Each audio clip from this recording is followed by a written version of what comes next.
Hello, my name is John Cornicello, and I welcome you to my series of live interactive photo conversations. You can see the schedule at cornicello.com/conversations for dates and times of upcoming shows, and also for links to previous conversations. Today, my guest is Blain Harasymiw, so please welcome Blain in Japan. How you doing there? Great. Good evening. Good morning to you all. I know Thank you it's for 2 having o'clock me. for you. Thanks for joining us at this time of the morning or evening or however you consider it. No problem. I was out for a double enduro race today, a medium enduro motorcycle race, and I did 2 laps. Usually I do one a day. Came home, had dinner, had a shower, and crashed out for a few hours. Woke up at around midnight. So And here we feeling are. great. Let me let Jim Looking into the forward to room. it. Yeah, so you wanted to talk a bit about Miyazaki to start. So Yeah, I wanted to talk about Hayao Miyazaki. And Hayao Miyazaki is such an amazing director. I wasn't familiar with his animations for years. I didn't know much about them. And then I started staying at these different locations and yokons, Japanese yokons. I was in Taiwan at a hotel one time, and they had mentioned him in the hotel directory, and they had, how do you call it, tour of the hotel. And I've stayed at over a dozen places that inspired him. I've been to several of them. And the one that, and I was at Shimada, I've been in different locations around Japan that inspired nominations. And the one that I love the most is the one that created the bathhouse in Spirited Away. And I don't know, you've seen Spirited Away, yes? I have, yes. And so then what I'm going to look at here is if I'm going to take a few shots, show you a few shots here from the hotel inside. Okay. Go ahead and share. Okay, thank you. Let's see here, share screen. Is that right? Share. Yep. There we are. This was the first time I've ever gone on a tour of a hotel, and I was quite skeptical. I was like, what is this going to turn into? And most of the hotel guests were there, and I'm kind of like, okay, this is interesting. So then, okay, we move on to the tour, and they're giving us a history, how old the hotel is. It began over 500 years ago in the Edo period when it was built. And then we start going on the tour here, and they have a small little museum inside of the hotel. I'm going, wow, okay, this is interesting. Inside of the casing to the right, there are katanas, muskets, and different weapons. There is ukiyo-e and all kinds of stuff. And all the guests actually joined the tour, which really surprised me. And this is just on the first floor of the hotel. And the next one, this is in the evening time when all the guests are away. And I lurk around this hotel 3, 4 in the morning. And this one here is not an HDR. It's just a single straight shot, and they keep it lit all night. This here is the dining room. As you saw in Spirited Away, when the parents drove in there, they're all turning to pigs because of the amount of food they're eating. This is a beautiful dining room. My wife is coming down the center there. Here is an alcove, and you can see how that's heated here. It's actually hot springs water. I don't know. Can you see that right in there? And Yes, it goes all the radiator. around there. Thank you. And here's us right there enjoying. I think that was the first course. And the food, I've never seen the amount of food that they serve there. It's just incredible. And I can see why the parents turned into pigs in the meal. Yeah, we couldn't finish everything. Right here, this is 2 of our favorite rooms. And this is the hallway leading to our suite rooms, to the two suite rooms right there. It's quite unique, the bamboo on the top. I did this with HDR, 5 under, 5 over, and I mixed them with Photomatics. It's not punched too badly. I think it's not bad. What do you think, John? Yeah, I mean, there's some HDR gets really overdone, but this looks pretty decent. Yeah, that's not too bad. Thank you. This one here is the opposite side. That one is a little overdone, and I would like to tone it down. I have probably a terabyte or more of this hotel, and I go through this hotel. This is probably a single shot at one of the bathhouses. Well, at one of the baths in this hotel, there's over a dozen baths, and you need a map literally when you're going through the hotel, or you'll get lost. This one here, this bath here, you walk in, you close the door. It's a private bath. 5 people can fit in here. And the hotel has over a dozen hot springs baths. And this bath here especially I enjoyed, and it's tough because you're running around the hall of the hotel and you're doing photography and you want to enjoy the bath while you're in there. It's a unique experience. The hallways. Oh, what's going on here? Yeah. So Greg is asking, what's the relationship to Miyazaki? Is that this hotel is what the Spirited Away was based on, right? Yes, the hotel was based on Spirited Away on the bathhouse side of it. On Spirited Away, there are a few locations. There was one in Taiwan that was taken for the main building. The main building was not the one in Japan. This hotel here that I'm showing is in Nagano. And the main building in Spirited Away was actually done in Taiwan. And then there's a scene on the train, and that one, there's separate scenes all through the movie. And Miyazaki, he's inspired from all these different locations that he goes to, and he puts them into his animations. Does that make sense? Yes. Yes. Okay. So Miyazaki has always been inspired by these outrageously unique places that you're not going to find. And I've always been inspired from them myself by staying at them, because there's nowhere like these places. I've never seen hallways such as this. And at 2, 3 in the morning, I'm sitting in these hallways and photographing, and the hotel, yeah, please go ahead. And because of COVID, what I've done is, for my tour for October that's coming up, because the participants had to cancel from last year, I've booked us all into this hotel for 2 nights. This hallway here is leading to one of the Roman baths. Well, the Roman bath. This is probably Edo period right here. The masonry and the work and the flooring. And this door right here is, I believe, a representation in Spirited Away, where I can't remember, where some negative character was going into the bathhouse and they had to get rid of him. And the colors, it was used in the animation, this one right here. And this is the Roman bath here. And these baths are open 24 hours. This one is a public one that's not private. But you go in here at around 11, 12 o'clock, there's no people, and you can photograph throughout the hotel. Come on, let's go next. The Roman bath, yeah, it's all stained glass. Here we go. Sorry,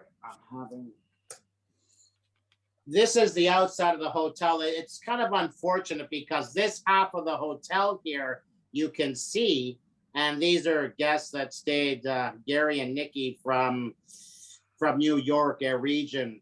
But the right side of the hotel, they built it about 100 years, not even 100 years, 70 years ago, and it blocks the backside of the hotel, which is the 500 years ago. And that is Spirited Away. Whoa. In a nutshell. Okay. And this is one of the premier hotels in Japan. There's really no stars. You could say it's 5, it's 6 stars. And it's one of the better ones to stay at. I would highly recommend. But as I said, for all of my workshop participants, what I'm going to do for them is this October and November, while we're visiting the snow monkeys. We'll spend a couple of nights there. We'll probably spend more time in the hotel than we'll spend looking at the snow monkeys, I'm sure. I don't know. It's, Snow monkeys are pretty popular. Well, the snow monkeys are nice, but they're nothing. Yeah, they're okay. Let's move Yeah. on, okay? Oh, I'm sure. gonna jump into the fourth season. Let's go into winter. Does anybody have any questions about the hotel or anything before we move on? Okay, Looks good. we're good to go. Then here we're looking at the famous bridge for the Toncho, the red crown cranes, which there's 1,800 left on our planet. This shot was taken at 7 a.m. in the morning, 7:30.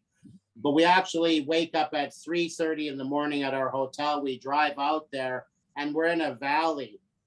And the sun hits this location at around 7:30-ish. And you're sitting there waiting for the cranes to wake up from the roost. But as they're waking up, what you'll see here is what you're seeing is frost coming off of the trees.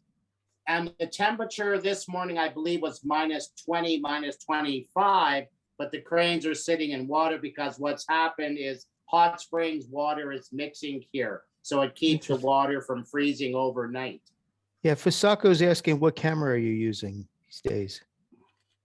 On this one, on this shot here precisely, I would have been using either the D5, the D6, the D850 with the Nikon 800 millimeter, or possibly the Sigma one. No, it would have been the Nikon fixed 800. Cool. Okay. And so what happens when the sunlight hits the trees here, the frost will start to melt off of the trees, and it's a unique spot. If you go to onto my website, there's actually a mating. I have 2 red crowns mating in the river, which is very rare. And right here, 3 red crown cranes. We had a blizzard that blew in, and they blew in for about 30 minutes. And I've never seen anything like this before.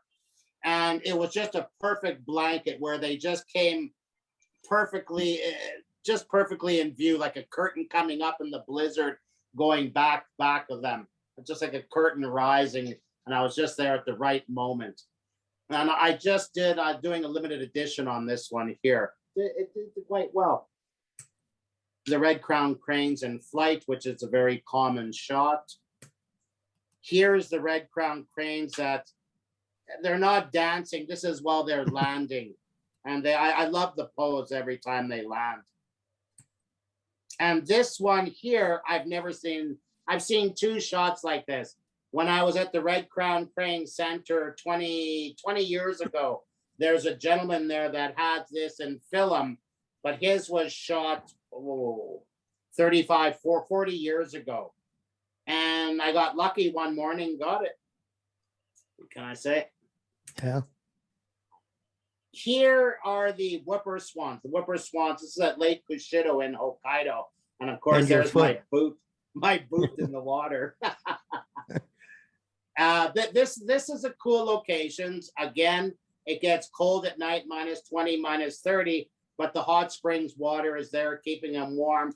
These birds are beautiful, but Kushido is not the place to go for whooper swans. There's not that many, 200 or 300 go there in the winter. You're better to go to places like Niigata or Akita. Where I am, just a couple of kilometers from me, in the winter time, we have 5,000 whooper swans in our back pond over here. And come on, don't be stubborn. There we go. There's me. This is, sorry about that. Excuse me. This is Lake Mashuko, which is said to be the cleanest lake on this planet. And when you look down it in the summertime, there's no roads, there's no inlets going down to this river. And this is in the Hokkaido region. Well, when you look down, you can see down 30 to 40 meters straight down in the water. It's a beautiful and spectacular place. Let's move on. Here we go. Whooper swans. Now this is in Niigata, and they're there a little bit territorial, having a little bit of discussion with each other. Again, the whooper swans. I like when I see wildlife, I see people going after the common shots that I see all the time: in flight, taking off in water, a bird on a stick.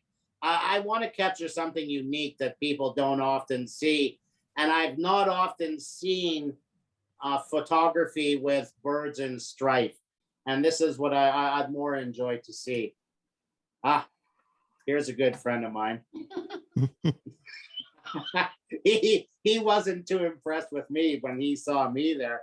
He's more like, no, this is my fish and you're not getting it. And I was in a Zodiac boat and I was going, okay, well, it's your fish. And next thing you know it, there's another one that flew that buzzed right over my head. It was a little creepy, but I got over it. Is that a Stellar sea eagle? Yes, that's a Stellar seagull. Okay. And the Stellar seagull, there's 5,000 on the planet today, roughly. And there's two of them here in Seattle. I saw yours. There is one in Quebec too. There's one in Quebec. Yes, in Gaspésie. Yeah. And I saw John's photo, and the last time I was at a zoo, I was maybe 5 or 6 years old. Wow. As you know, I was raised in a wildlife adventure family, and I just can't go to zoos. I don't know what it is.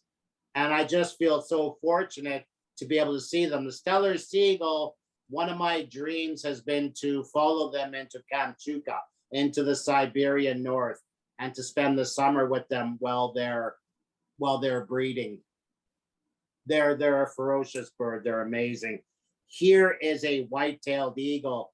Again, here I'm in a Zodiac, and he's kind of coming straight at me. I think he's kind of looking at me like I'm prey. I've never seen anything like this, and I don't think I ever will again. It's just one of those shots that, the eyes are coming straight, and I believe in wildlife photography, like sports photography, it's always good to get the eyes of the people and get the interview. But I mean, with athletes, we can get the interview after, but with wildlife, it's nice to get the eyes. Here, he was he was kind of angry at me and squawking at me, and I kind of had to put my camera down right after I took this shot. Kind of like, no, you're not getting my food. Well, he's ripping the head off, and this one, when he was ripping the head off in the flesh, I could actually hear it and the crunching. It was kind of like being in Africa. How far away were you on this? Probably 25 yards. Mm-hmm. 25, 30 yards, and I could hear what was going on, and I could hear the crunching. Again, we were up in the Zodiacs on this one. We were, and this is just one of the most beautiful, because these guys, the white-tailed eagles, they'll come in colors that are from pale colors to bright reds, and this is one of the most brightest ones I've ever seen. Of course, I did slightly adjust the saturations up a little bit on this. Sure. But beautiful bird. A group of stellars just chilling out on the pack ice, doing their thing as we're coming by.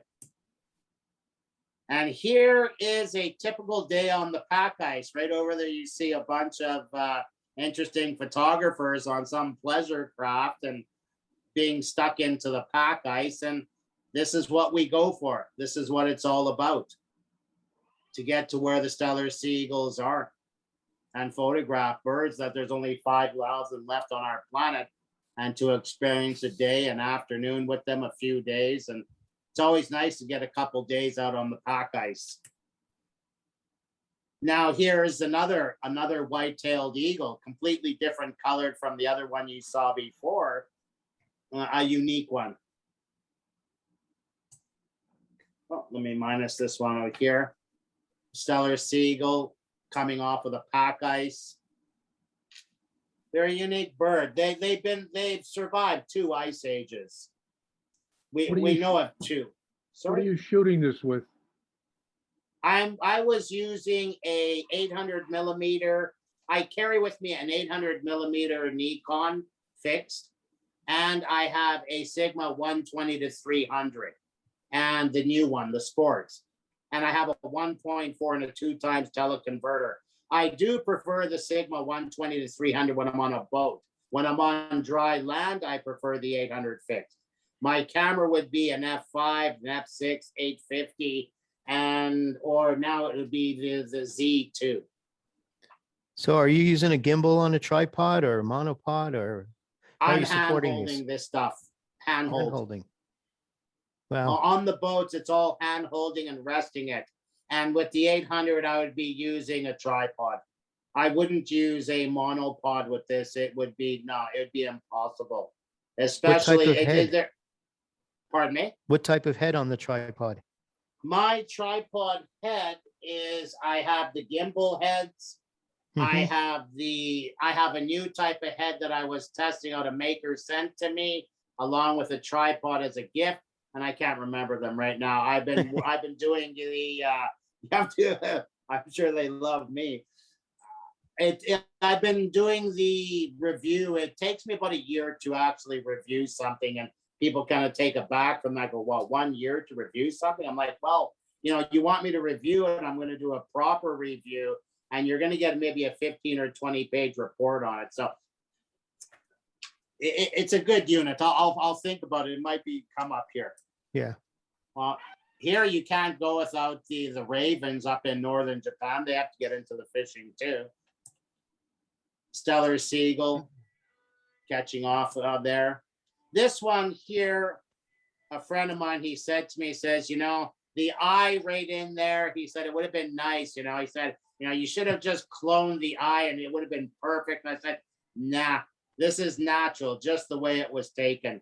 That's the way I like it. This one here, I completely love. The whitetail, can't see its face. It's an abstract, and this is something that people don't see every day. Or some people might just throw in the garbage because they're not finding anything with it. But something that it moves me. It's inspiring, something different.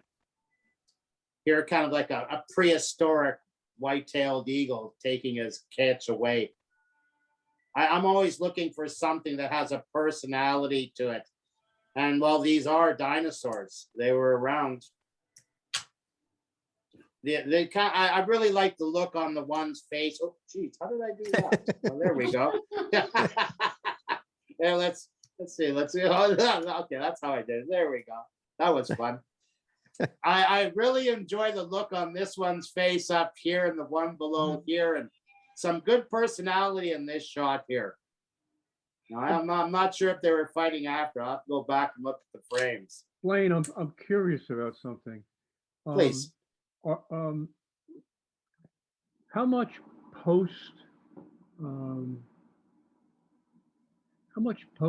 digital work are you doing on these? On these, I tried to do minimal to none. I tried to do them quickly in the field. I put them into bridge. It's done. Camera raw. I don't want to spend much time. I go through. If there's any dust, there's dust. If there's not, there's not. I don't want to waste my time with wildlife photography. If I can get the shots, they're done. Post-processing, minimal. Do you do much sharpening though? Yeah, I'm talking about sharpening. Sharpening, I will do a little, yes. In Photoshop or something else? In Camera Raw. Now, this right here, everyone's always asked me, well, gee, this must have been a wild kill or something. Now, the eagles, they huddle for warmth, just as penguins do. And you'll have the stellar seagulls, the white-tailed eagles, and even the ravens will come in here to huddle warmth in the north of Japan. This one here, I was in a chopper and we were doing some landscape photography, and this is probably the biggest stellar seagull I've ever seen in my life. We'll figure the wingspan. Never seen anything this big. Usually they'd have a wingspan of 12, 13 feet. This one is huge. The Glaucia skull. The second largest gull on this planet. I just love the way that they gulp fish down in one bite. The Uluru owls. This is close to the red-crowned cranes. I love the tree that they nest in. John, do you hear that little echo in the back?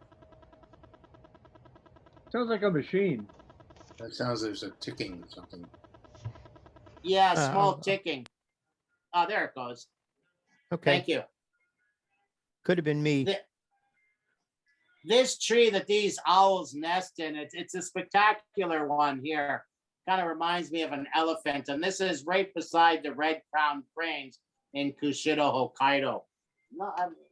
They'll be there this winter too. This is the Blakenston fish owl here. And here he's swallowing a whole native fish, like it's called an ayu fish. And it's his late night dinner. Here is the Shima Inaga, or a bush tit. They're such an adorable, they're a bonnie of a bird. Tough little guy to photograph, but they're worth the time. Landscape of Hokkaido. Minimalist photography. Hokkaido, the landscapes are out of this world. I have another one up in Hokkaido. Hokkaido, just right after a snowstorm, you got the hydro wires across there. I love the minimalism. A flower that just survived all the way through winter. This was in Akanko in the national park.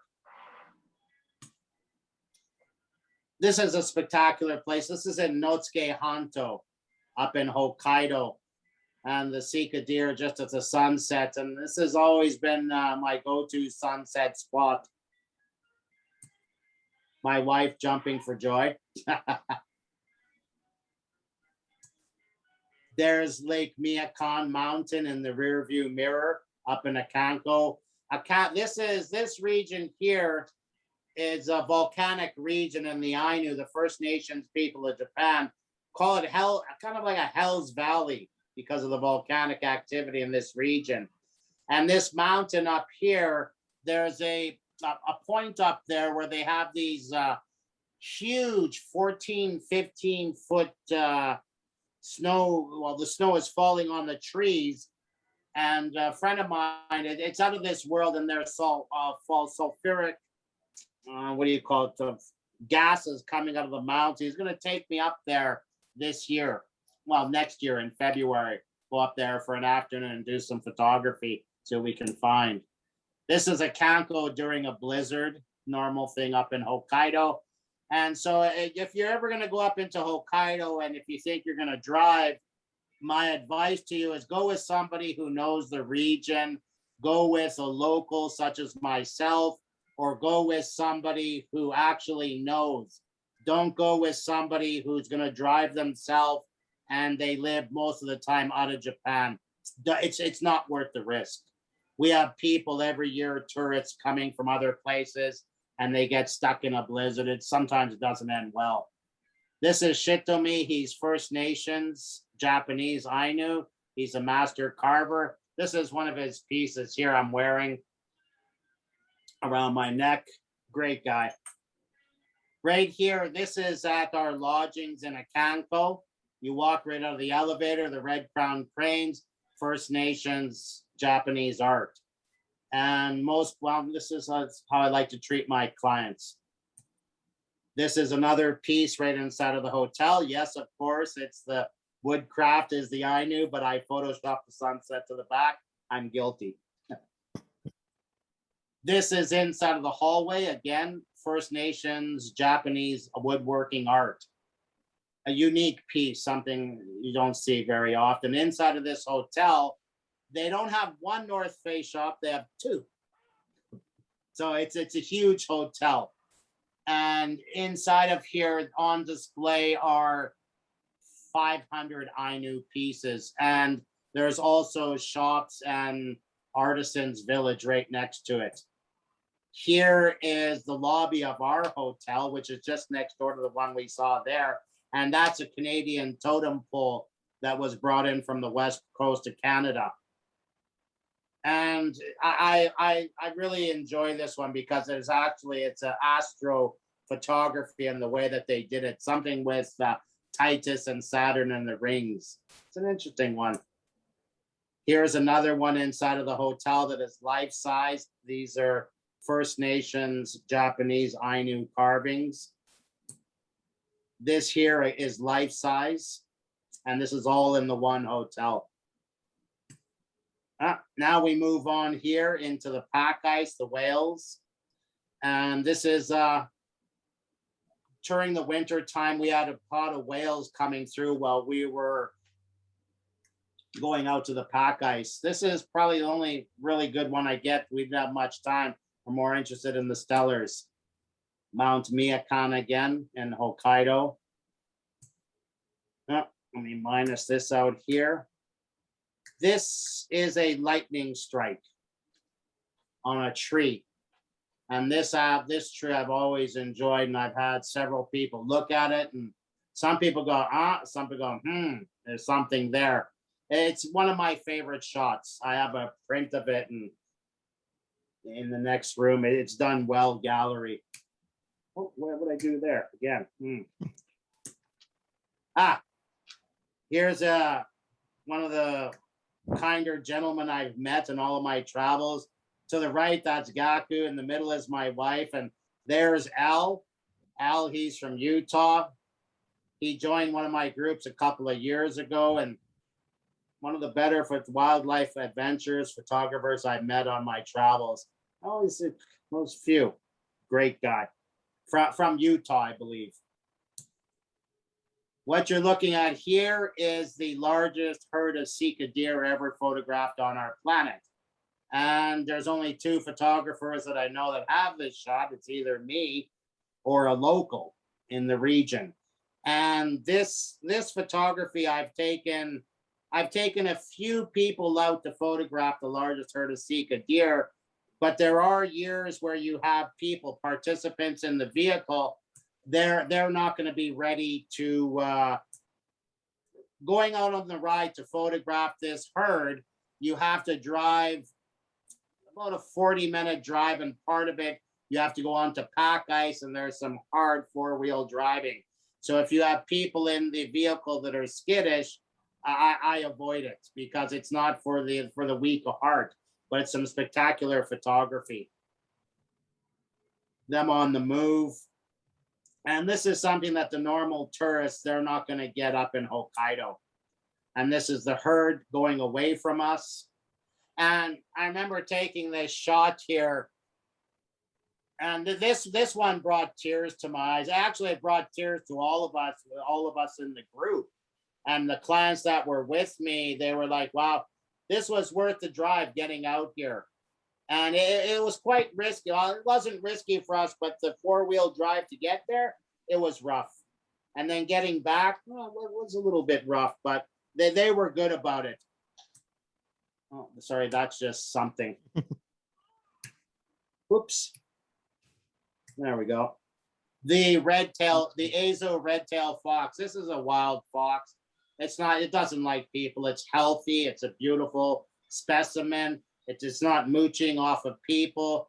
This is another one who's not interested in mooching off of people. It's healthy, it's wild, and it's not interested in food, and I was lucky to capture him. This one here, oh shit. This is the people who feed them, and I can't. It puts tears to my eyes when I see this. And especially when I see people photographing them and throwing food at them, and it's wrong. These guys carry, it's just wrong. This is a wild Ezo red-tailed fox, and this is the way that foxes and wildlife should be. I don't believe they should be tamed. This is, it has a bit of a long story, but I'll make it short. This is a road here that goes from one part of Shirei-Toko National Park to the other. That's at the end of Hokkaido. And there's this one individual that I'm quite shocked with, because on his itinerary, he's an Aussie, and he has on his itinerary that he's going to drive over here in the winter. It's 100% closed in the winter, but according to his itinerary, he's going to take it, and he spent 5 days scouting Hokkaido. Well, again, be careful. This is one of my more favorite shots here. I believe it's a squid boat in the harbor. Sunlight right on the harbor up in Hokkaido on the coastline and ice. I love shooting directly into the sunlight. This is BA Pond. Nice. Sorry, please. No, it's a nice one. Thank Like you. the colors. It's the cobalt blue. The dam flooded and it mixes with, it became a dead forest and it's flooded. And we have several of these throughout Japan. Hot springs water mixing. This is just a beautiful goat. He's along the route, and he's a pet. I always stop by to visit him and feed him some hay every year when I see him. Beautiful little guy. I love the way his horn is growing, his antler. There's the pair of them together. They always have a smile. I've not seen goats like this smile. Okay, now we're moving back up into the Kanto in the winter around the Tokyo area, Mount Fuji. This is one of the few years I've seen the 5 lakes, and one of them actually freeze over with the motorboat in there frozen. Kind of cool. We use that in the calendar. This is hot springs in the Mount Fuji region in the winter time. So you go from ice to this type right within a few kilometers. This is Hakone, one of the lakes around Mount Fuji in the winter time. I hit it just at the right time where there was fog and snow, and they have the pirate ship gliding across the water. It's actually 3 ships that run on the lake, and honestly, I've never been on one of the boats because it's tourists. I would rather sit out and look at them and take a few snaps and continue on the way. This next series here is probably the most bizarre cloud formations I've ever seen forming over Mount Fuji. This is in the blue hour. This is the next shot. This is the next shot, which is the most pronounced of the dragon, like a dragon cloud. And then it turned into this just as the sun came up. And then it turned into that. And that was the final. So it went from here, this cloud moved in. We thought, oh, it doesn't look like much. It turns into this again. Here, the most pronounced of the dragon, or whatever you want to call it, whatever being, it comes into this, just as the sun is coming up, and boom, into that. Kind of an interesting cloud formations. You never know what you're going to find at Mount Fuji. So this is Tokyo at a rare snowstorm. And it's always good to be ready and head up on the mountains. This is the Tanzawa region of Tokyo in the winter time. So yes, it does snow in Tokyo, but not often. Here's a picture of my girlfriend. Getting her and I, we get along quite well. I got a portrait of her just sitting back over there. And getting a snow monkey to look at you right in the eyes is next to impossible. Most of the snow monkeys, they'll look at you and you'll get a hiss. Every time I see her, she just kind of sniffs at me and she's right there looking at me. She's a sweetheart. Oh, geez, what's going on here? No, sorry, it's not nudity. It's me relaxing in the hot springs, trying to enjoy with the snow monkeys. Oh, is this winter? Yeah, this is winter in Japan. This is around the Shimoda in Shizuoka region of Japan. This is the warbling white-eye, the Japanese white-eye. And this is the Kawazu Zakura, the earliest flowering cherry blossom in Japan. And these birds, they love sucking, they love slurping the sweet nectar of the cherry blossom flower. And they are a spectacular bird. But these little guys are like little ninjas. They are next to impossible to capture, but they are so adorable. They're addictive.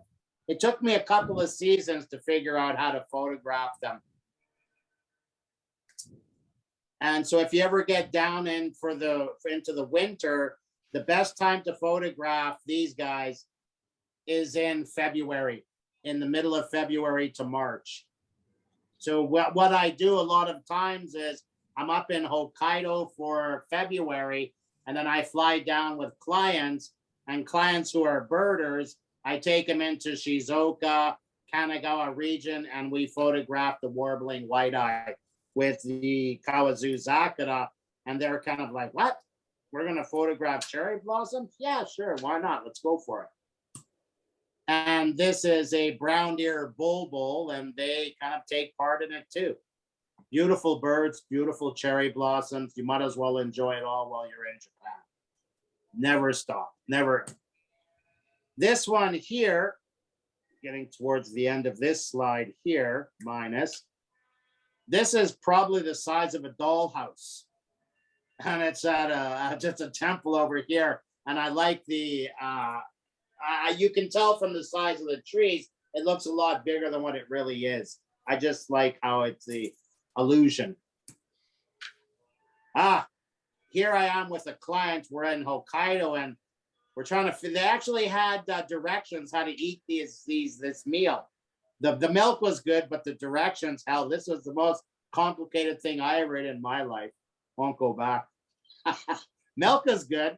At least, in the daytime for lunch, you get good sized milk there. With the milk is fantastic. The dairy products are great. I take it any day. This is two of my favorite clients. This is Martin from Germany, probably one of the best landscape photographers I know on the planet. Well, one of the best. And this is Veronica from South Africa. Two lovely people to travel with for any times. Martin, I travel with him, several times. But probably hands down, technically, one of the best landscape photographers I know on this planet. He's a tech security specialist, great photographer. This was Martin leaving. We were supposed to on, last time I saw him in 2019, no, this was 2020, February 2020, I was dropping him off in Kushido at the airport, and we were supposed to meet a week later in Kyushu and island hopping in the south of Japan and do 2-week island hop and photographing the oceanscapes in the south. But this was kind of goodbye, and he went back to Germany, and that was the beginning of COVID. He's doing well. I talk to him once a month. And that's it for that folder. Let's move on to next. Anybody have any questions about winter? Oh, hey, I think we're John's doing gone. good. Spring in Japan. Yeah. Okay. Cherry blossoms. This is probably 10. This is definitely shot in film. Again, probably another film shot. Cherry blossoms close up. This is the park that's about 5-minute drive from where I am right now. And Niigata, and that mountain behind there, that's where I was doing my enduro racing today. It has a 20-kilometer course in there through the mountains. It's really hairy, a really fun course, really fast. Here's me. This is in Iwate, Japan, in the northern part, pondering over the blue hour, going into the golden and what to do with the shot I have around me. Beautiful spot.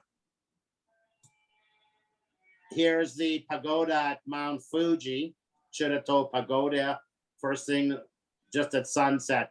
Again, I love shooting into the sun when it works. And yes, I use filters. I use Lee filters with me. I have all the time, and my polarizers, and I would have a polarizer on this one. That's go another one at Chirato Pagoda. I love this shot. It's simple. The lantern, Fuji's there, cherry blossoms. This one here, I don't know, not negative states, not minimalist, but I love the moss, the green on the trees, and the cherry blossoms all around. It just speaks of spring.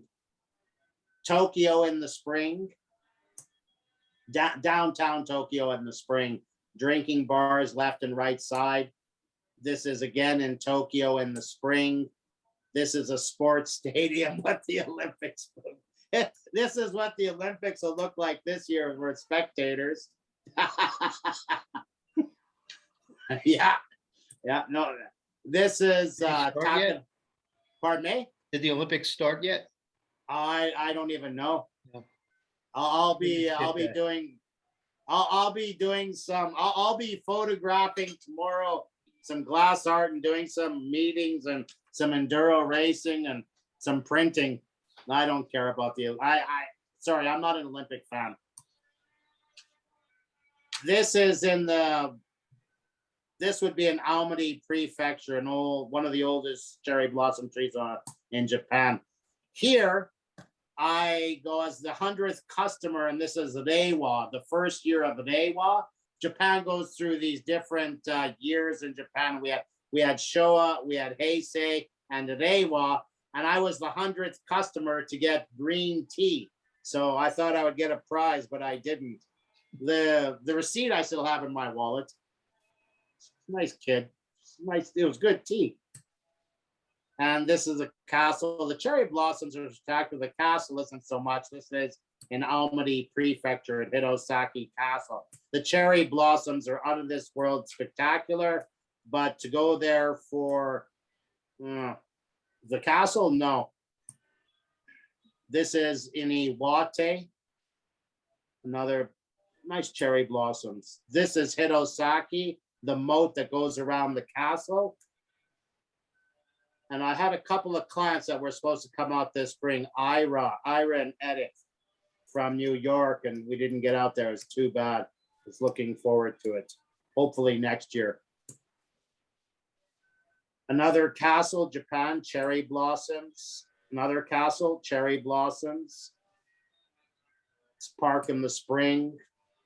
The wisteria trees. This would be one of the oldest wisteria trees in Japan in Tochigi Prefecture. We'll move on. We got more. Cranes at Matsumoto Castle. This is the closest I ever got to cranes making a heart shape.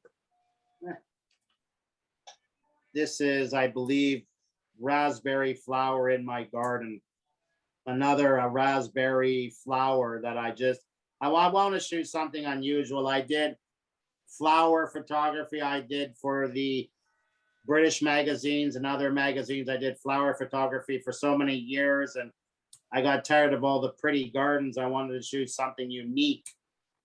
And so and these here, the Epilupium, we grow them around in our home and in our greenhouses. Beautiful flower, but they only last one night. Here are the pine cones. This would be what is this? I'm thinking in English. I'm thinking between English and Japanese. And this is the tree in the springtime flowering at a temple. Here is the Oriental stork. And the Oriental stork, they were extinct in Japan.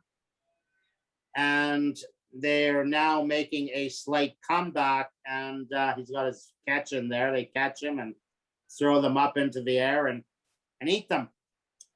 Yeah. Oops. Got lucky with that one. Mm-hmm. Yeah, that was quite the shot there. They catch poor little frog and throw them up and eat them. Cool birds, but you can get too close to them. This is Niigata Prefecture, hot air ballooning, springtime tulip festival. Another Epilupium, I believe, native to Central America, where we grow them in our greenhouse here in Japan. Baby snow monkeys.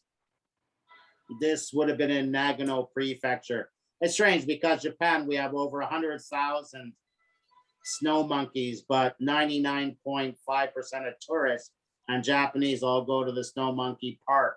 Yeah. It's easy photography and easy to find them. The babies are sweet, those snow monkeys. This is a point in Nagano Prefecture in the spring, not cherry blossoms. Flower photography, a little bit of macro. Flowers do hold something. Ducks. This is an interesting one here that I wanted to blow up, and I might do some printing. Maybe on an A1 tomorrow, I'll try this one. Does someone have a radio on in the background or something? Just hearing some music coming through. Well, it could, hopefully it's some I'm gonna Bob mute Dylan everyone. or something. Hang on, No, Blaine, no, I'm gonna no. mute everyone, then you can unmute yourself. Okay, so you can unmute now, Blaine.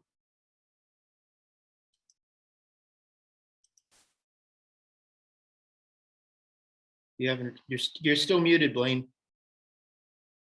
Okay, okay, Yeah. I'm good now? Yep. Okay, thank you. Here we were just at this one event, and this is a place that I found with Martin, my friend from Germany. And we're just coming from this one tourist, it was complete tourist dumping ground. And we were passing by, and I caught this red flash, and I put on the brakes, went back and found this shrine with the cherry blossoms there. And we spent over an hour photographing at this shrine. Very spectacular, very vibrant, very rich colors. I'll go back next year to this place too. Let's see, come on. Oh, no, that's just in my garden. Cherry blossom pebbles going to the ground, putting them into a pool where the water fell abstract. Cherry blossoms, that would be my cherry blossom tree in my backyard. Another here, the cherry blossom. This is just a sparrow at my cherry blossom tree at home. This here, this is another of the Megiddo, and that's on a paper plant. And that would be in my garden too. And here the Suzume asking for food, flower, spring in Japan. This is on Sado Island, which has one of the longest producing gold mines in Japan. Sado Island it's a unique place. It's 40 kilometers out to the ocean away from where I'm sitting right now. Beautiful, beautiful spot in Japan. Places in here, tourists, white people have not been 30, 40 years. People, Westerners just don't go here. A drop of water in the spring. I took this while I was testing an 800 millimeter. I can't remember which maker I was testing it for, but it's an unusual. I've never seen anything like it. And they enjoyed the shot, so do I. Here are plum trees in the middle of the springtime and a freak snowstorm. Two crows, kind of like, well, one saying, I have a fish. How about, can I have yours? This is a sweet shot.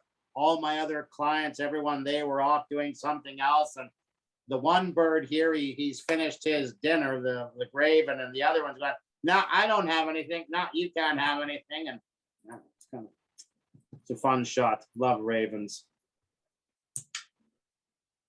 This is Hokkaido in the springtime.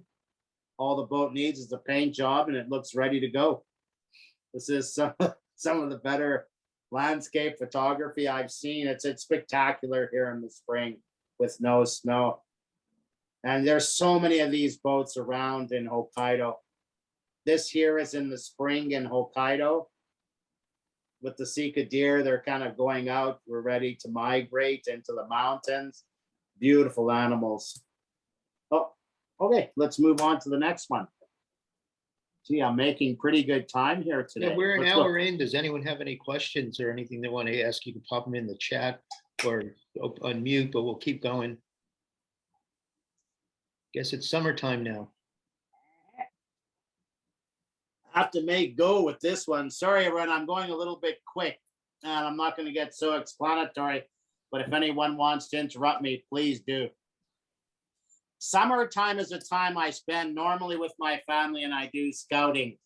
before I will open an area up to workshop for clients to go into, I need to scout an area for 2 to 4 years. I need to know the area like the back of my hand. So I do most of my scouting in the summertime or in the spring. I very rarely do my scouting in the winter time. And again, I can't stress enough, if any of you are going to take workshops, please do it with a local, or make sure they have somebody who actually knows the region and what they're doing. It's advice. I can't stress that so much. Safety is so important. So Blaine, Fusako is asking if you Yes. speak Japanese or do you read Japanese characters? Who is, sorry? Fusako. I do okay. My Japanese is not 100%, but I get by. Yes, my Japanese characters. I go into the Shinto, the shrines, the Buddhist shrines, and the priests. They help me with translations. There are over. I'm just doing an essay. Well, we're doing more of a magazine article. There's over 55,000 kanji characters. A university professor will know maybe 2,200 up to maybe 4,000. The average, the curriculum in school is 2,000 kanji characters, 2,200. A university educated professor will know 4,500, but there's close to 55,000 or more characters. The characters that I'm interested are the ones that are the older ones, not the 22,000. I'm interested in the ones that people can't read, because that's going to get me the information of ancient Japan that I'm interested in. As a historian, amateur historian, I'm interested in the ancient culture. I'm not interested in what somebody is doing in Tokyo Square. I'm not interested in the robot bar. I'm interested.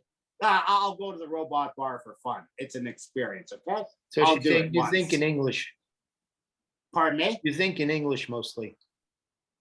I think in English, and I think in Japanese a lot. And I think in English. If you want to look at Japanese culture, I teach Japanese culture sociology, yes. Cool. Let's go back to the If she is, sorry, who, that was a Japanese person asking that, was it? Yes, I believe Fusako Hara. Yamamoto Tsune Tomo, if you ask if she is it? Yes. The Hagakure, hidden behind the leaves, Yamamoto Tsune Tomo, I teach. And this is just a quick version book. And then I have the original books, and this is very simple for me. Yeah, I'm not sure if everyone can see it unless they're on dual monitors. Oh, okay, sorry. Yeah. And so then the first time picking this up, now thinking in English or thinking in Japanese, Japan has what we call in Japanese mabudoshi. And mabudoshi means the puppet show world. And a lot of people live in the puppet show world and what it really is. So what does it mean to think in English, or what does it mean to think in Japanese?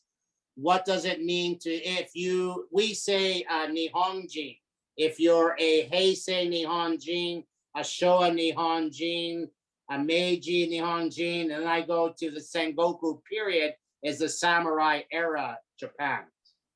So which base and where is your education? I go back to the Kofun Mounds, which is over 5,000 years ago, Japan. That's one of my deeper interests of Japan. So do I speak Japanese? I get by. Do I read all the kanji characters? No. Can I get by? I'll do okay. Cool. Okay. Yes, she was saying she is from Okay. Japan a long time ago. Pardon me? She moved out of Japan a long time ago, it sounds like. Oh, okay. I don't know if you can see the Japan. chat. No, I can't. Sorry. Okay. Tell her I said, well, thank you. But you're welcome to email me. It's easy to find me, Blain in Japan, and just shoot me an email, and I'm more happy to chat anytime. Yeah, I put a link to your website in the chat earlier. Thank you. And anybody's welcome. If you have any questions about Japan, and if you're coming here and you're just coming for a week, a vacation, 2 weeks, you want to do a tour, whatever you want to do, and you have questions, I love helping people out. That's what I'm about. And if somebody out of 1 out of 50 joins a tour of mine, I'm happy. The summertime is a time, like I said before, where I take my family and I do a lot of scouting with my team and my family. Here's my wife looking at the sunset, whereas we are camping right next to the snow monkeys. It's a nice view here. Here's me sitting by the New Mountain Hardware tent. Here's my the locals, was kind of checking us out, kind of like, what are you guys up to? He wasn't too impressed with us. Here he is again. He's got beautiful eyes. A female. I'm not sure what she was popping in her mouth, but it looks like a small orange. Here's squid boats out on the coastline over where I am here. And it's a nice starry night. It'd be beautiful to go out tonight. There's the full moon, but there's people camped out at the beach, and I think I'll avoid it tonight. This is up in the highlands of Nikko. Beautiful spot up in there. I love the rivers. Here's me up in the highlands of Nikko again. And of course, you can see my tripod lake. Never did like that tripod. It didn't last very long. 1 year.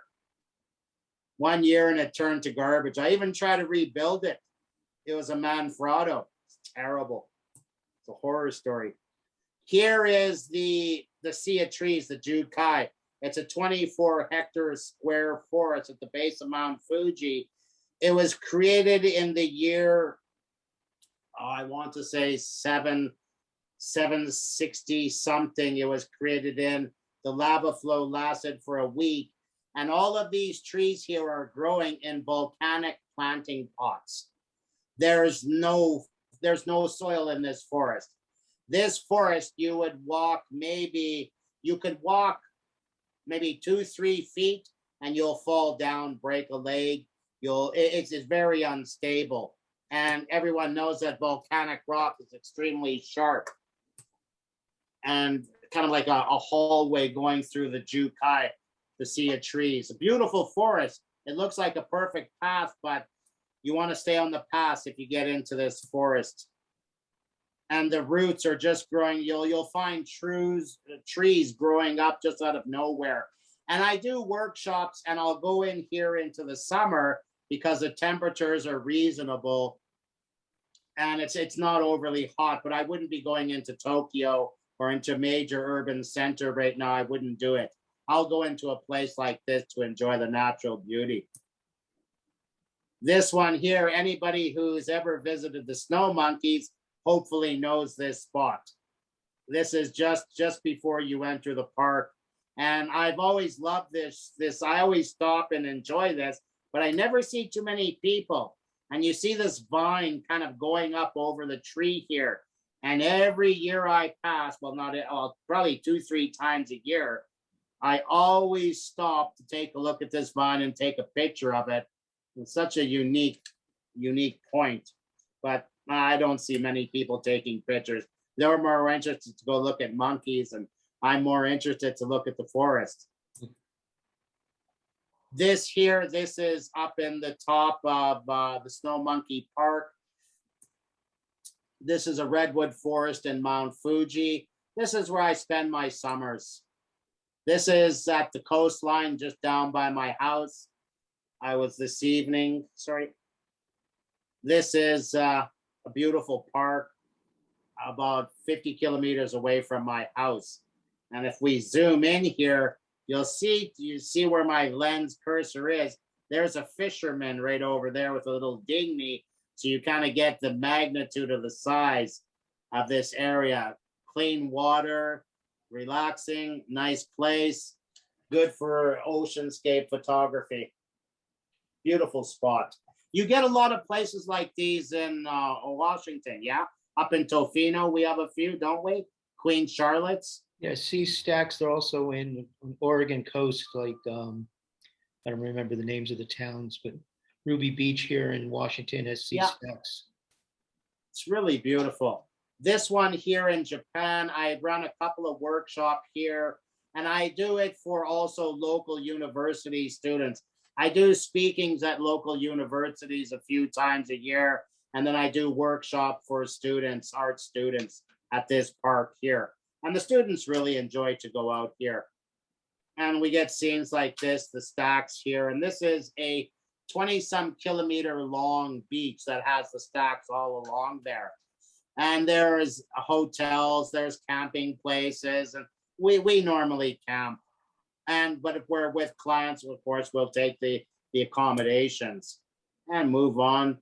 Summer flower, kingfisher bird. This was a juvenile just coming out of the water, hovering over. Now, I'll be a birder now and again, but I refuse to be a full-time birder. A beautiful black kite bird. Just beautiful feathers, this guy. Juvenile. Really clean.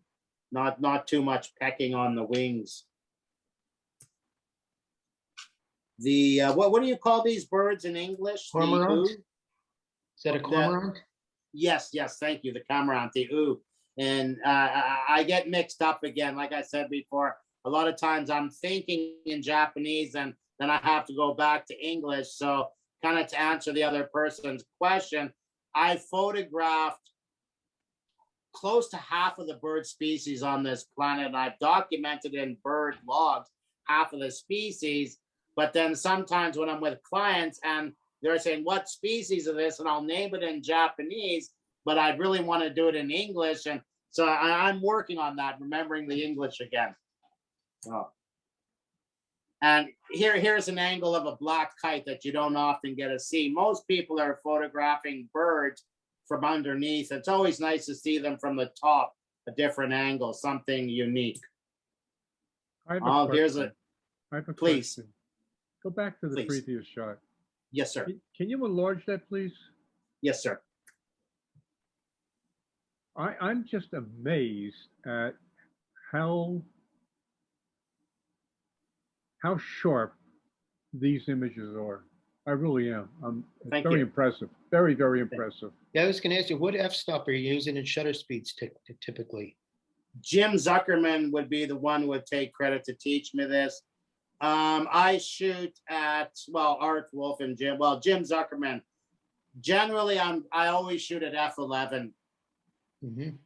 And I'm shooting at minimum 0.02 of a second up to 0.03 of a second or higher.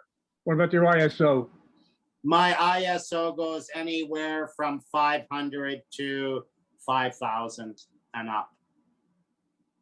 I don't put my ISO on auto, but I like to have it under 3,000, 2,000.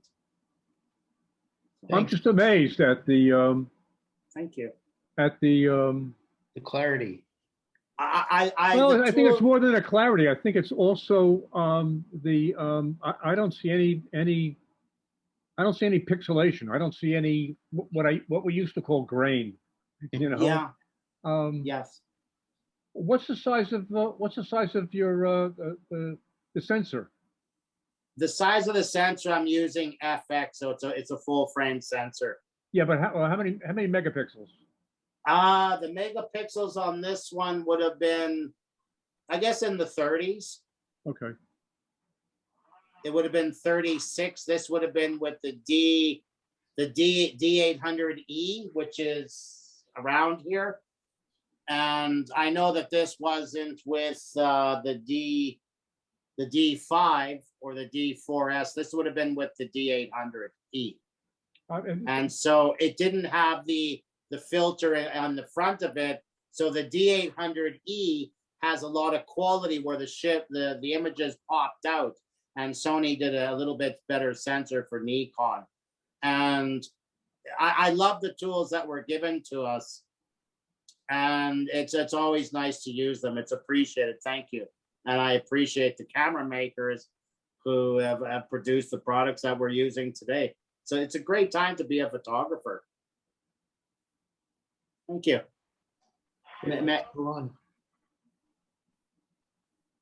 This tree here, this is on Sado Island, and people putting prayers onto the tree. And this tree, this photo doesn't do it justice.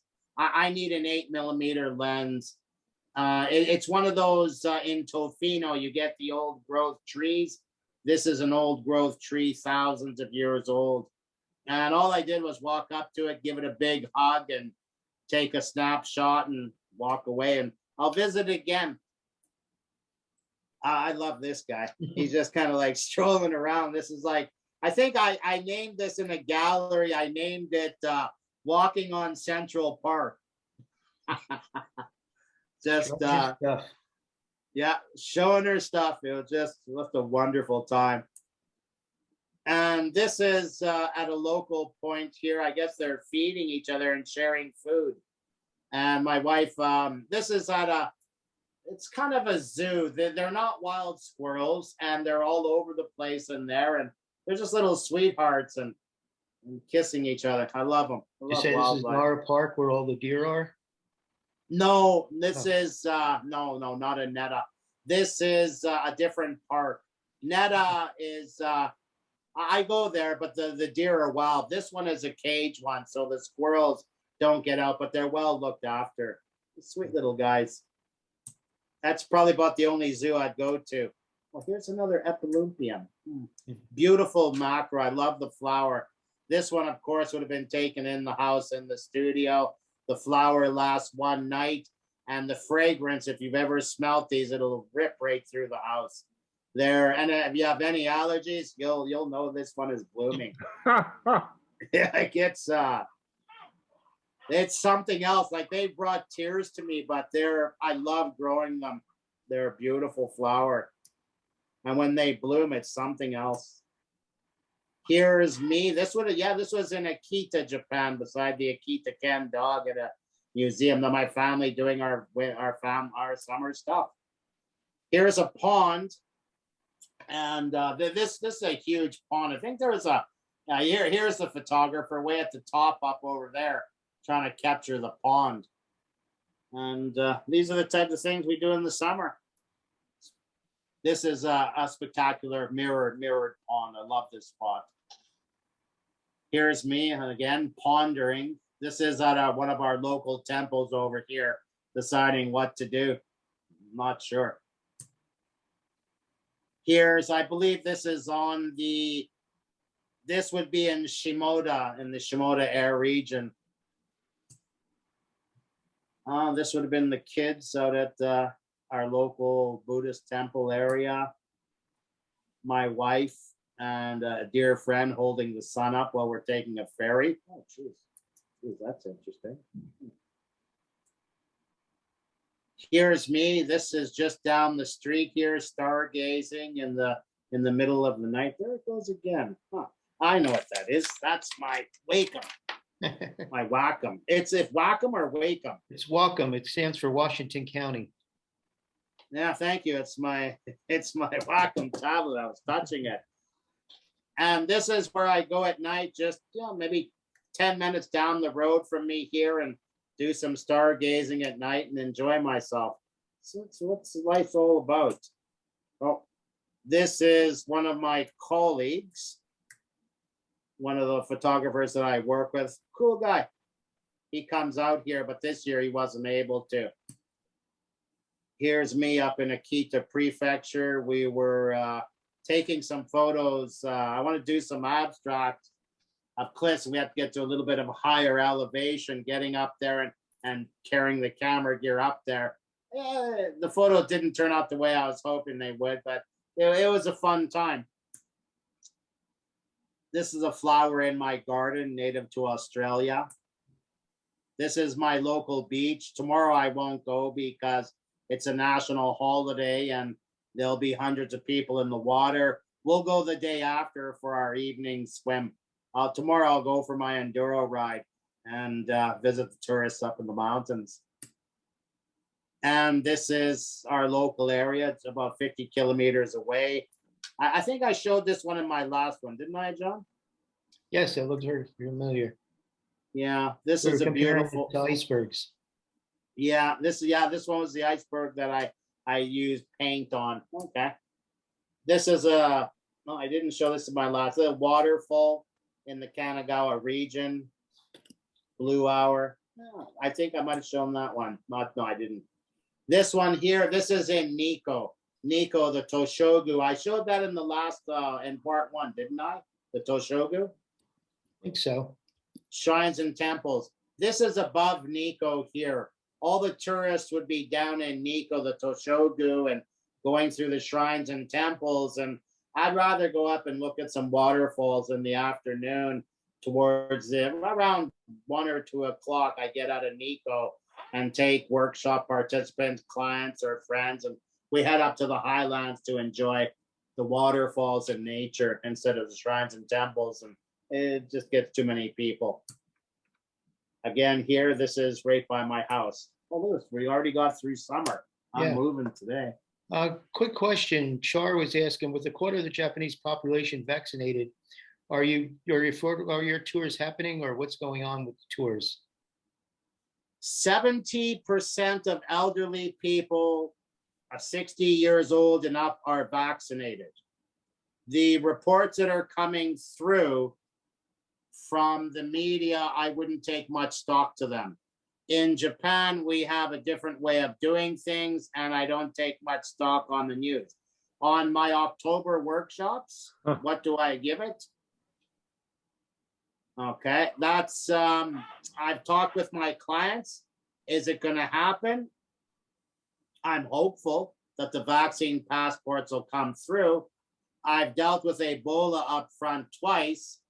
If my clients are able to get in Japan and if they're given vaccine passports, how confident am I that I can care for myself? I'm pretty confident I can care for myself and look after my clients if they follow what I tell them to do. Did that answer the question? Was that close or no? What was Yes, the he question did. again? No, he said that answered his question. So let's go on to your. Michael, go ahead. You're humming. Go ahead. Go for it. Do it. Do it. Come on. Go it. Do Oh, it. you don't know what you're asking for. Yes, he does. Yes, I do. Sure he does. I'll start off by asking, do you think that the Tokyo Olympics will continue, or will they cancel? I'm not photographing there this year. I'm not photographing. I didn't ask that though. What I asked is, do you think that they will continue, or will they cancel it? There's $17 billion in TV rights. Ask the IOC and talk to the TV stations. With $17 billion, who do you think's going to win? Who do you think's going to compete if all these athletes are getting sick? Well, who really? Okay, the gladiators. What did we do with the gladiators? You throw them to the lions. Yeah. So what are we doing now? We're going to zoos looking at the lions. So you got my answer. Yeah, let's go back to the photos. I like this guy. You're the only one. Yeah. I think okay. This is just for you, Michael. Right here, daughter. She's a sweetheart. That's it. She's the one. And he agrees. She's the one. She's the one. She's beautiful. That was a good segue. I love that. She's in mating season, everything right here. Oh, this is mating season in the autumn. So welcome to Snow Monkey Central. Okay.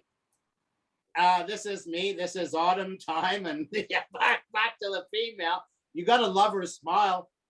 No, she's a sweetheart. Here's the alpha, kind of like trotting around doing his stuff, and I got him to look into my eyes. I'm not sure if I got lucky with that or what happened there, but kind of got lucky. Him moving around. Now he wasn't looking directly in my eyes, a little bit down, the alpha. And here, I really like this shot, and I'm really kicking myself because my shutter speed was too slow. And the alpha was coming around, and he's angry but everything turned out okay. I just love the scene because the mother, she came in, grabbed her young, and they moved aside, and the alpha went along his business, and everything was good. But I just love her caring, her maternity, her caring for her child, and the alpha screaming. Here he is, Comet 1 minute, and the next minute, there he is. Ah! Mating season. Ah, yes. Take shovel up into the mountains and enjoy the hot springs. That's Have what we shovel, do will in travel. Japan. What's that? Have shovel, will travel. Have shovel, will travel, and this is Japan. You got to enjoy the hot springs. Hell, not only the monkeys, I'm going to enjoy it too. Why We do were- why do you bring a shovel? Well, because I have to dig the rocks out and I have to dig my Oh. own hot springs. Okay.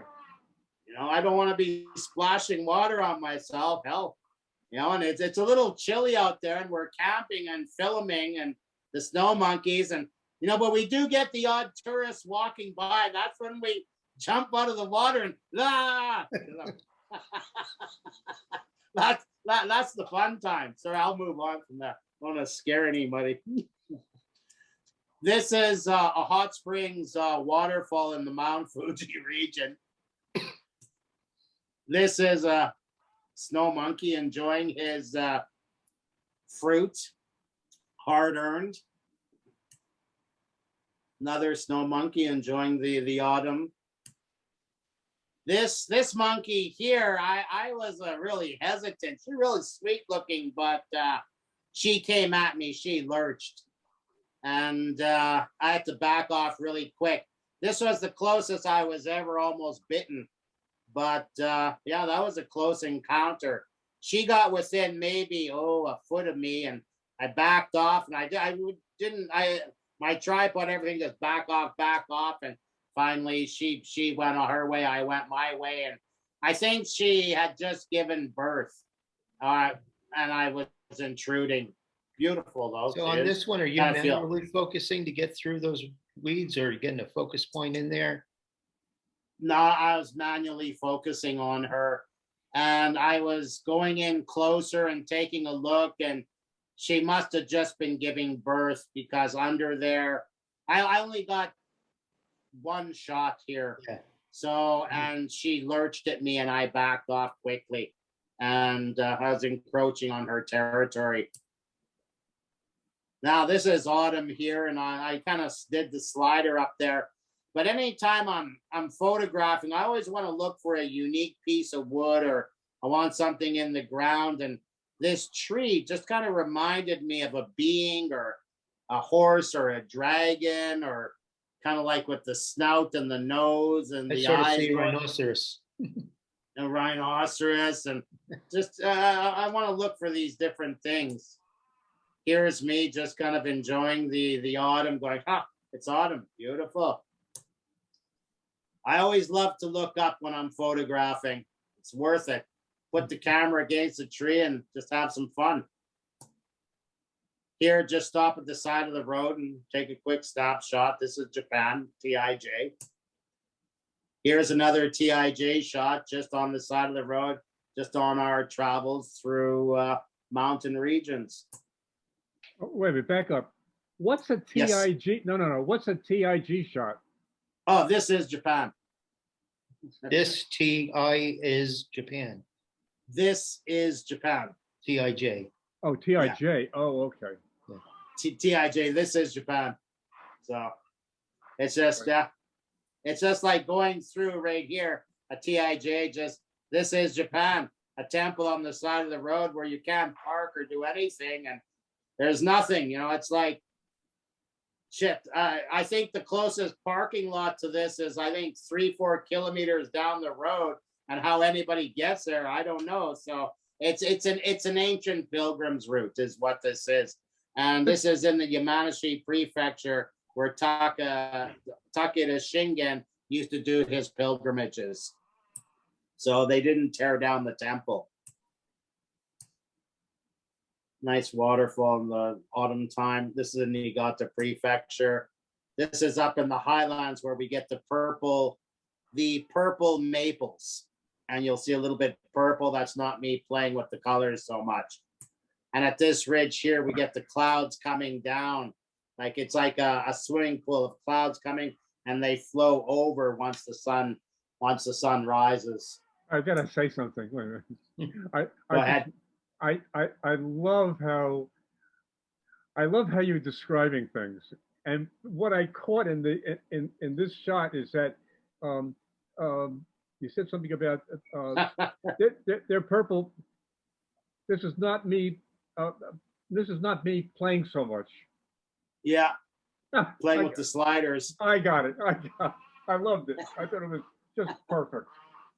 Yeah, because a lot of people have looked at this thing here and they said, well, it's really purple. I said, yeah, the purple maple. Check it out online. And I actually won a few $100 off this shot because people said to me, well, those can't be purple. And I produced the raw image. And I said, well, pay up. You know, it's like, no, it wasn't me playing. You know, maybe the red a little bit, but so much. didn't Yeah, matter right. so the purple mattered. So Fisako's asking, how high are you there? When you're On the taking ground. Here, we would have been at around 2,500 meters up. Right in here. This is in the Niigata prefecture, in the highlands around Minami-Wonama, up in the Tokamachi region, but we're a little bit higher. We climbed up around 2,500 meters. It's worth the climb. It's worth the camping trip. Here, this is I love the illuminations in Japan. And this is an old shot because this would be film. And I'll have to go back maybe this year or next year and maybe take the Fuji or the Nikon and get some more definition and some better colors out of it and have some fun. Here's I like light ups. This isn't a bad light up. This is in Niigata. No, this one I think it is. This one here is one of my more favorite autumn shots. Behind there, you have the Japanese kominka, which is the traditional Japanese house, and you have the maple tree there. And to the right, you have it's almost like it has a little bit of negative space to the right, and the back where it's almost like a black and white. And I've always been mystified by this kominka behind there, how it came to that color and the brightness and the vibrance of the tree and the little bit of green in there. And Michael, I didn't play with the colors on this one too. So one of my more favorites. Just a TIJ shot, autumn in Japan on a foggy afternoon. I'm a sucker for crows and ravens. Bird does look spectacular. Autumn. Love ducks. I love ducks any year round. They're a beautiful creature. Anything that is wild, it's just spectacular colors on them. People see them too much, and we're fortunate we have so many of them. My favorite duck photo right here. Wrong Three way, going. Corrigan. Pardon me? Wrong way, Corrigan. Yeah, my favorite. I love this shot. Just doing his own thing. Mhm. No, I think I was at 3.5 here. Just on purpose, I did it. And this one is actually hanging up, and this is, you know, I've shot some of the most unique and rare birds on this planet, but this is the one photo that hangs on my wall, and it always has, and I just love it. It just has that feel for me, and maybe it reminds me of when I'm younger, and because I grew up with ducks around, and it's just one of those shots that I just love to have hanging on the wall next to me all the time. Have them in all of my homes. Beautiful duck. Blain, let me ask another one. Please. When you're, in order to get this kind of a shot, I mean, you just don't go up to that particular spot, sit there, put your tripods up or hand hold it, whatever, take the shot and walk away. All right. How long did you have to wait? And Oh, I how don't many wait. and how Screw many that. images? How many images before you get something like this? With me, it's a one-shot deal. Well, I'm what do you- joking. what do you- I'm joking. I'm joking. I'm joking. No, what do you tell the duck? Okay. I'm joking. I'm joking. No, no. Oh, I know that. Michael, ducks do It's- that a lot. All you I have can't to hear you. do is figure out where the wind and the sun are. They land on water a lot. Yeah. But it's how do you wait? Excuse me, but how do you know he's landing or he's not taking off? Well, it's a you get used to it. It's kind of like a sprinter. When you have a sprinter and the sprinter is there and they have the trigger and they go boom. And it's something you get used to. If you live in New York City and you're used to a horn on a car, that's what you're used to. You hear a siren, that's what you're used to. I've spent 6 years in the backcountry in the wild around the world. So we get a different sensory, a different projection. So we're used to the habitat, the wildlife, and what they're going to do next. Do you do anything to encourage that to happen? I just pray. I just, So no, you don't whistle or do a little squeaky toy? no, squeaky should, no, not with these guys. No, but there are the odd time if I have a bull, a moose, a cow with the Sika deer, I may do a whistle or a mating call for them to look at me. But with this, there's nothing I can do for ducks. No. It's just one of the favorite ducks images. Trees always have to look up. The maples throughout Japan, I love the way this one was probably in the, not sure where I did these ones. It's always nice to look up. The maples throughout Japan are spectacular. Light up. We'll get through this here. This is a place in northern Niigata over here, a spectacular ridge. I did do quite a few workshops in here. This is one of the routes where I'm going to be taking participants this October. Hopefully they get into Japan. Right here, this was used, this one here, a screenshot. This is a beautiful morning where we have the snow on the upper ridge and the trees below. Of course, I slid this one up with the slider and the vibrance a little bit. And a few more I have with this. One of my favorite picnic tables. It's a good place. I looked at the picnic table and we were actually going to have lunch. And I couldn't even touch the picnic table. And we actually went somewhere else to have lunch. Everyone Very nice. asked. Nice shot. Thank you. Thank you. This one here, this is a local, actually, this is an ancient temple, probably, I'd give it over 2,000 years old. Nobody's here. Down the street where the tourist shops are and everybody else, and they're all crowding around to photograph one tree and one bamboo hut.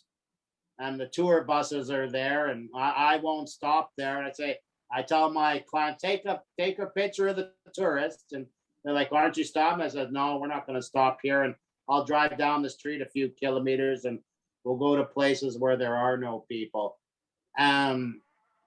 The reason there's no people, there's no security, there's no tourist shop, there's just a washroom, and it's not on the tourist guides. And this is where the Japanese kanji comes in to help to understand ancient kanji. And this is a Tengu temple. Well, the Tengu another time. This is at the same temple here, an autumn shot. One of my more favorite ones of the autumn trees.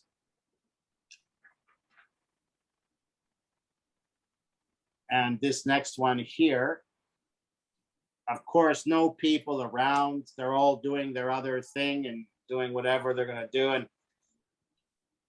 it's nice to get to places like these where there are no people and that they're somewhere else.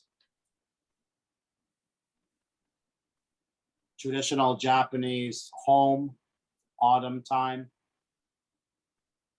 Some of these look pretty wide. What do you like to carry with you when you're? I mean, what do you? And ask around. What lens is it that you normally carry around that goes that wide? I usually shoot with a 14. A 14 mil when I'm doing these type of shots. I find the 14 is there's not so much distortion. If I go the 12 mil, there's too much. I would like the 12 mil, but I think 14 does it for me. The 12 mil, I tried it out, but I found it's a little bit too much distortion. Have you tried out the 12 mil? No, I run with the 14 to 24, but honestly, I Same. find myself shooting with the 24 to 70 and panning more often than not. Yeah, myself, I'm shooting a lot. Like my daily lens is a 24 to 105. And the Everybody 20 seems to be really happy with that lens. I don't have when I've got the 24 to 70 to 70 to 200, but I don't have that one that everybody seems so happy with. Yeah, the 24-105, Jim Zuckerman, he said to me, he said, Blain, you're carrying the 24 to 70. It's a heavy lens. I said, yeah, but it's water sealed. And then he said to me, well, you try the 24 to 105. He said, you'll love it.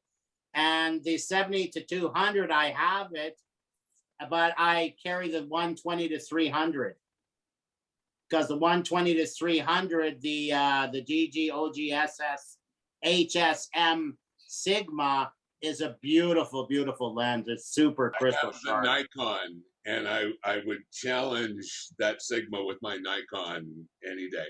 I love it, but it's heavy.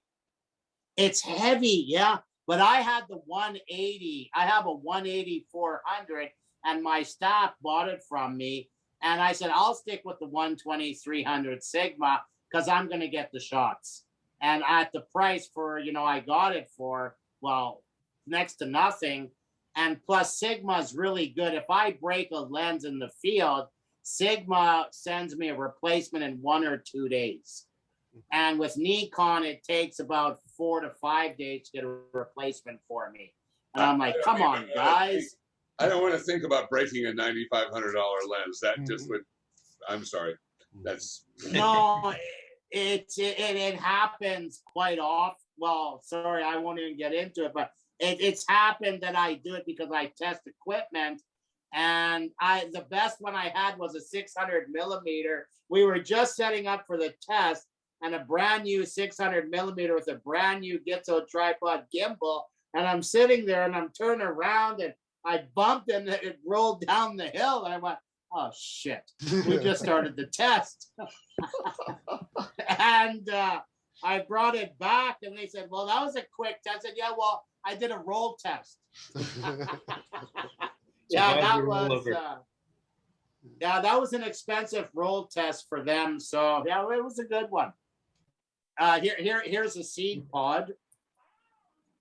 And I here's another shot that I just love. It's just negative space. It's autumn, and it just just beautiful. Here's autumn flowers. I think my wife picked them. I usually won't cut flowers. Here's a shot, a friend of mine in Kyoto. Here's an autumn flower. Another autumn flower shot. Wait a minute. Let me ask. If you can go back to that one, it looked like you were shooting from one more back. That. What? That's gorgeous. What did you do and how is it so sharp? What I did was I started at around 10 o'clock in the evening. I'm going through a field, and this is a flower that blooms in the autumn time. And I'm sitting there, I have paper and we have skirts and we're looking for the flower because this flower, it actually grows up, but sometimes they'll grow out. And I had the image like a geisha's hairnet. And I've seen images and flowers like this that'll grow like a perfect circle. So this is what I was looking for. We found it about 2 hours, about 1 a.m. we found it, I believe. And when we found the flower, what we did was we didn't cut the flower, but we laid around it, we laid paper around it, and then we put the black around it, made sure we didn't trample anything. And then I used flash and I got the shot. And we were finished at around. That's a pretty deep depth of focus for not focus stacking I mean, nice job. Thank you. Thank you. It's a beautiful flower. And the lens, I believe I was using I was using the Sigma, the new Sigma, because I don't shoot with the 50 mil, I shoot with the 35. So I was shooting with the 35-1.4, and I found it to be an ultra crisp, sharp lens. I like the new Sigma lineup. Thank you. And this is autumn leaves at the base of Mount Fuji. Just seems like the perfect, beautiful shot. Nice Mount Fuji, autumn. Okay, I think that's it. Oh, there's me by the ocean.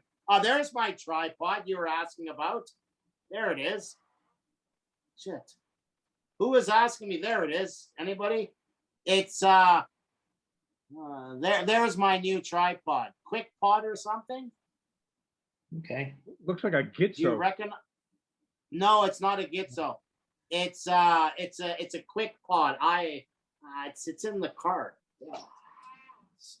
I got all kinds of camera gear around here. Like I got light stuff and and deflectors and flashes and cameras, but I don't have my tripod. Cool. It's a good unit.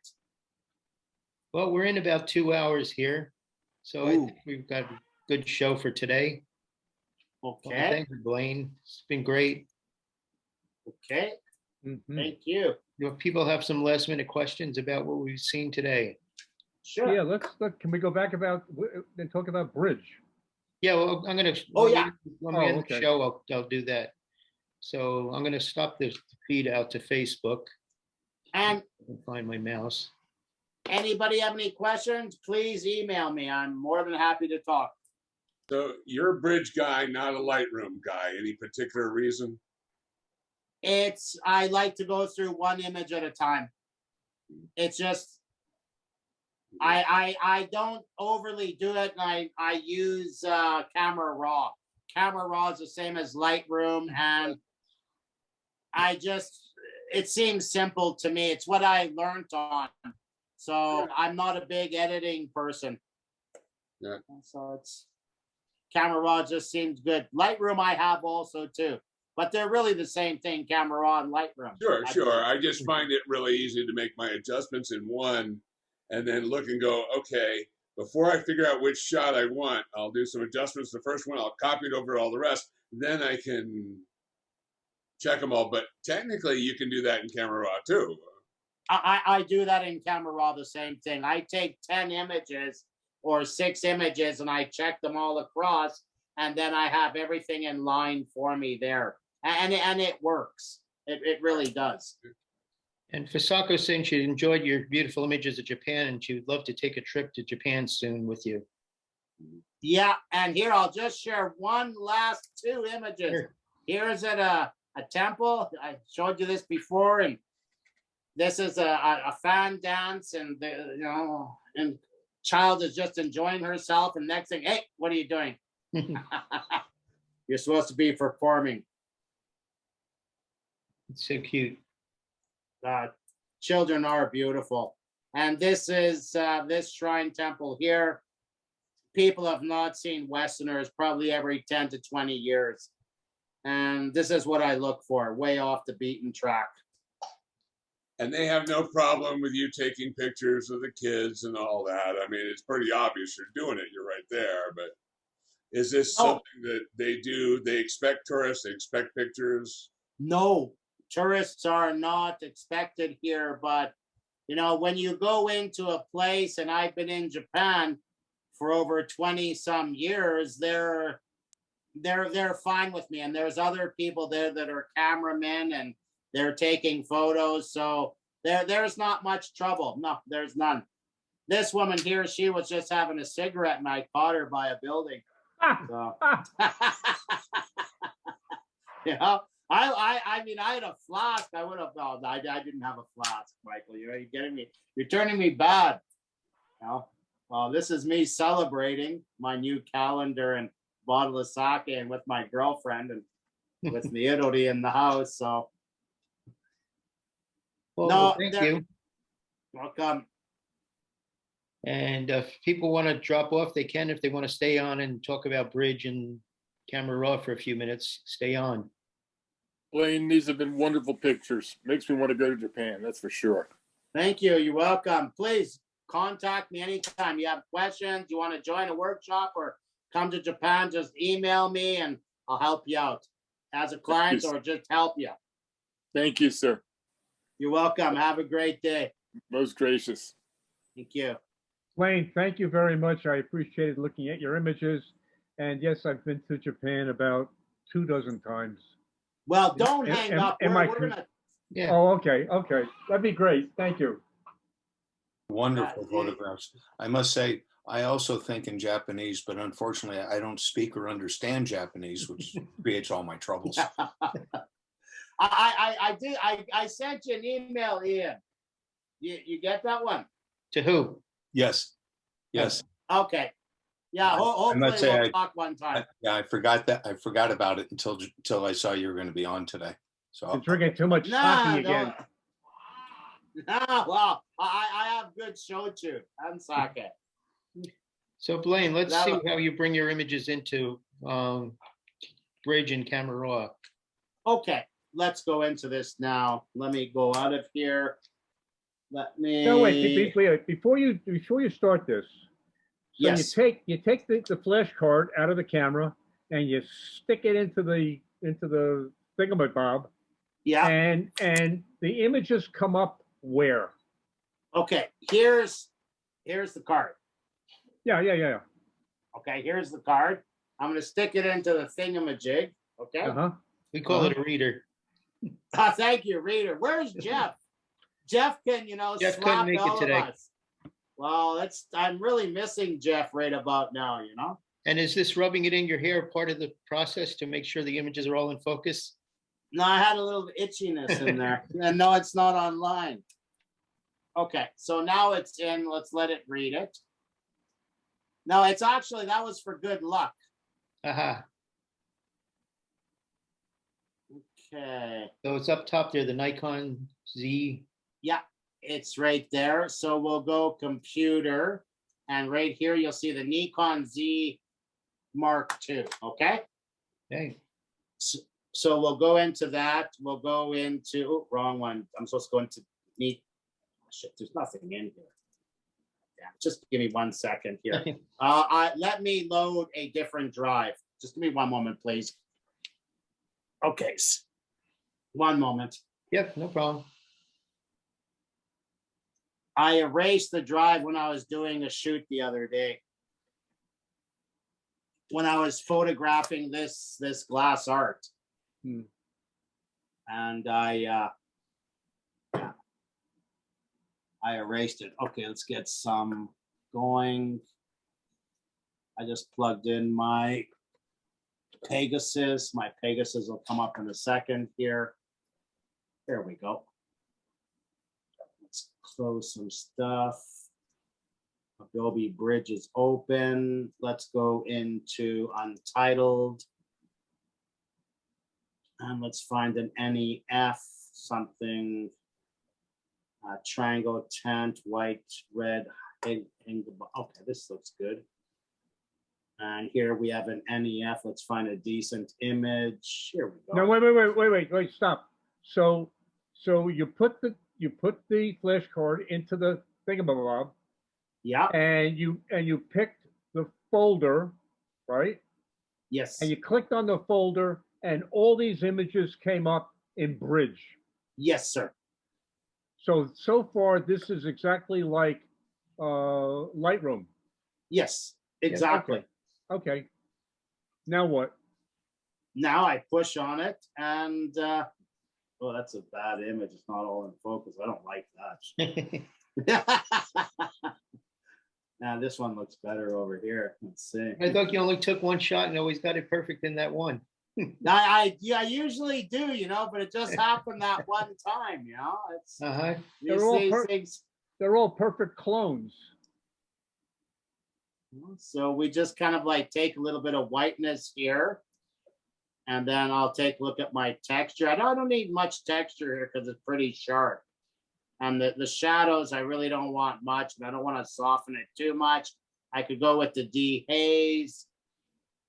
And we'll take a little bit. The shadows, I want to make the shadows a little darker.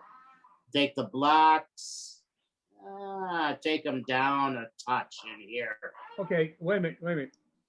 So I'm trying to understand what the hell the difference is between Bridge and Lightroom.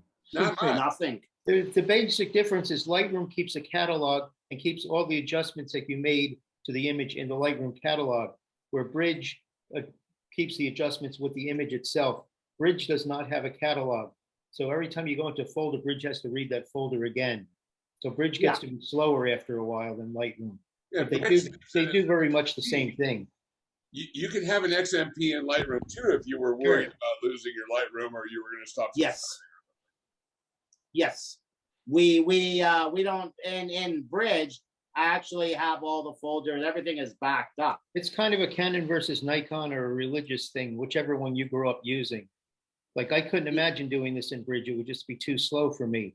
But other people love doing it in Bridge and think Lightroom doesn't work for them. So Scott Kelby and Matt Kloskowski used to have a page that says 100 reasons that Lightroom kicks Bridge's ass. Okay. But there's people who use Bridge and they're happy and leave them alone. Okay. Now, So I need to hear I need to hear from as many people as want to chime in. I'm sitting here with both Bridge and Lightroom, both Lightrooms. yeah. And I don't know why I ever got Bridge, but I've had it forever. Bridge comes free. I've never used it. You don't, you don't have Neither to. do I, but it's there. So, but if I've never used it, what do I need it sitting in the computer for? Why don't I just dump it? You can.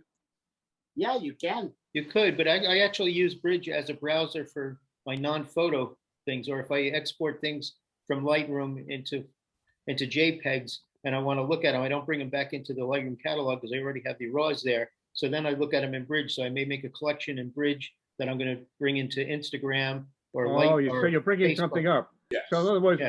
I can take JPEGs from anywhere in my computers and my external hard drives. Right, and see them in Bridge. But how do I call them up? You just navigate through like you would anything else. Same as Windows Explorer. You just look for them. It's a file browser. Or Macintosh Finder. It's just a replacement for the Finder. Okay. Can I put Bridge into an external hard drive? What do you mean by that? Oh, yes. I'm on an external hard drive right now. I mean, Bridge runs from your applications folder, but the files can be anywhere. The files are not in Bridge.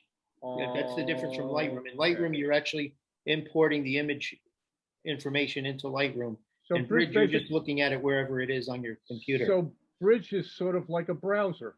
Yes, exactly. Okay, now it's making sense. Okay. Good. Okay. Bridge is half of Lightroom. ACR is the other half.